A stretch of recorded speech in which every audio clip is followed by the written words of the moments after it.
ও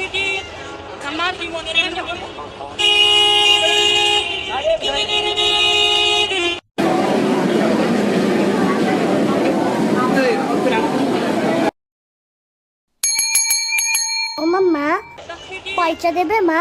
তুমি বলেছিলে কিন্তু আগে যে আইসক্রিম খাওয়াবে।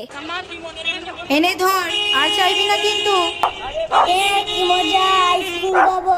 কি মজা, কি মজা, কি মজা। Ice cream, ice cream. ভাই ভাই, আমাকে আগে ব্যাক করতে দিবি? তাহলে কিন্তু সবাইকে আইসক্রিম খাওয়াবো। তুই সাবত দাদু বাড়িতে বল, আমি কেন আনছি যাব? তাই জন্য তুই আনতে যাবি। আই বাবু, বাবু, সন্ধে হয়ে গেছে, বাড়ি আয়, পড়তে বসতে হবে। তুই আউট, মা ডাকছে, আমি চললাম। কালকে এসে কিন্তু আগে আমি ব্যাক করব। এই দেখ, তোর জন্য গরম গরম লুচি আর আলুর দম বানিয়েছি, খেয়ে নে তাড়াতাড়ি। থ্যাংক ইউ মা, আমার সোনা মা। নে তাড়াতাড়ি খেয়ে নে, গরম গরম খেয়ে নিয়ে পড়তে বস, বাবাই চলে আসবে কিন্তু।